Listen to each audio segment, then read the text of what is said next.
वो महान राजा जिसने कभी मुगल एम्पायर के सामने सिर नहीं झुकाया। उस समय के मुगल शासक अकबर का अखंड भारत पर राज करने के सपने को चकनाचूर कर दिया। आज बात होगी उन महान राणा की जिनकी सच्चाई इतिहास के पन्नों से फाड़ कर फेंक दिए गए। कौन थे महाराणा प्रताप, क्या है उनकी असली सच्चाई और कैसे मुगल साम्राज्य कभी भी उनको हरा नहीं पाए। महाराणा प्रताप का जन्म वर्तमान राजस्थान के कुंभलगढ़ में माता रानी जयवंता बाई के घर हुआ था। उनके पिता महाराणा उदय सिंह वहां के राजा थे। उनका बचपन भील समुदाय के साथ बीता। महाराणा बचपन से ही भीलों के साथ युद्ध कला सीखते थे। भील अपने बच्चों को कीका कहकर पुकारते थे, इसलिए महाराणा का नाम भी कीका पड़ गया। ये राजवंशी होकर भी भोग विलास में लिप्त नहीं होते थे। शास्त्र और शास्त्र का शौक, धर्माचरण, युद्ध कला, घुड़सवारी, हथियार चलाना, लीडरशिप स्किल्स, इन सब में ये पूरे भारत में अद्वितीय थे। बात है तब की जब मुगल साम्राज्य बड़ा हो रहा था।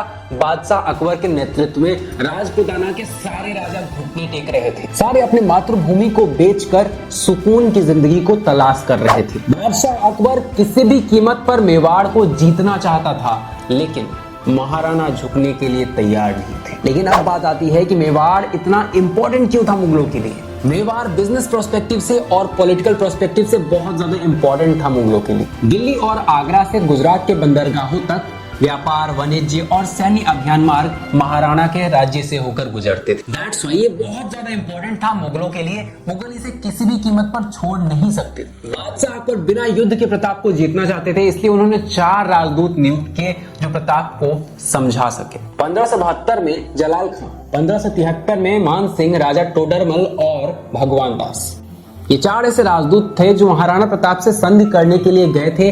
लेकिन महाराणा प्रताप ने संधि स्वीकार नहीं की, क्योंकि इनकी संधि का सिंपल मतलब होता था आप उनकी अधीनता स्वीकार कर लो, जो कि महाराणा एक्सेप्ट नहीं करते हैं और जिस वजह से ऐतिहासिक युद्ध हल्दी घाटी का युद्ध हुआ, बैटल ऑफ हल्दी घाटी। उधर राजा मान सिंह करीब 1 लाख सेना के साथ आक्रमण करते हैं प्रताप पर और प्रताप युद्ध करने के लिए भील, किरात और अफगान की सेना मिलाकर मात्र 15,000 की सैन्य शक्ति के साथ युद्ध लड़ने जाते हैं। महाराणा प्रताप का मानना था कि युद्ध जिगर और हौसले से जीती जाती है, ना कि सैन्य शक्ति से। 7 फीट 5 इंच के महाराणा जो कि 80 किलो के भाले और 2 तलवार के साथ चलते थे, जो कि 208 किलो का था, और वो चेतक हाथी के समान अफगानी घोड़ा पर चलते थे, जो कि बहुत ज्यादा भयंकर था। हल्दी घाटी के युद्ध के शुरुआत में ही मुगल सेना के 3 टुकड़ियों का नरसंहार करते हुए महाराणा प्रताप की सेना युद्ध में उतरती है और वीर शिरोमणि महाराणा प्रताप का युद्ध में उतरते ही सामने वाली सेना के अंदर भय का संचार हो जाता है। जिधर भी महाराणा चलते हैं उधर नरसंहार होता है। इसी बीच उन्होंने बहलोल खान को घोड़ा साइज बीच से काट डाला।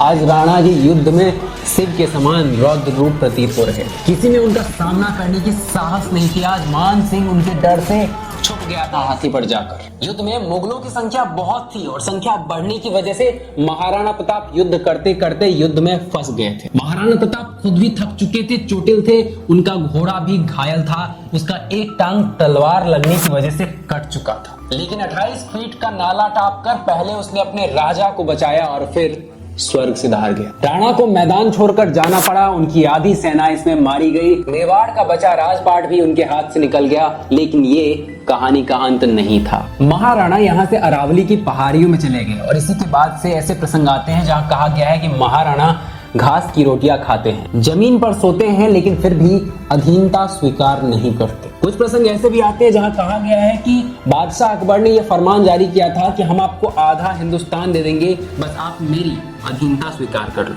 पर मेवाड़ी सरदार को तो अपने स्वतंत्रता से प्यार था, इसलिए उनको अधीनता ना स्वीकार था। अब राणा जी अरावली की पहाड़ियों से ना छापेमार युद्ध को अपनाते हैं और मुगल सैनिकों के नाक में दम कर देते हैं। अब किला पर तो उन्होंने कब्जा कर लिया था, लेकिन जैसे ही वो किला से बाहर निकलते महाराणा की सेना उन पर अटैक कर देती और उनको लूट लेती थी। मुगल सेना किले में ही कैद होकर रह गई थी। बादशाह अकबर ने वीर शिरोमणि महाराणा को पकड़ने के लिए 6 सैनिक अभियान मेवाड़ भेजे, लेकिन किसी को भी कामयाबी नहीं मिली। हल्दी घाटी युद्ध के 6 सालों के अंदर ही महाराणा ने भामाशाह की मदद से 40,000 घुड़सवार की एक नई सेना तैयार कर ली। 1582 में महाराणा प्रताप की सेना ने दीवेर के मुगल किले पर हमला बोल दिया। इस हमले में मुगलों को बुरी तरह पराजित होना पड़ा और देखते ही देखते महाराणा ने कुंभलगढ़, गोगुंदा और उदयपुर वापस से अपने अधिकार में कर लिया। मेवाड़ी सरदार ने दोबारा विजय हासिल कर ली। अब एक बहुत बड़ा भ्रम है, मुझे भी लगता था और बहुत से लोगों को लगता है कि महाराणा प्रताप हल्दी घाटी का युद्ध हार गए थे। देखिए, हल्दी घाटी में मुगलों की जीत इस बात से कंसीडर किया जाता है कि महाराणा प्रताप युद्ध क्षेत्र से चले गए थे, लेकिन महाराणा गए नहीं थे, उनको भेजा गया था ताकि राजा सुरक्षित रहे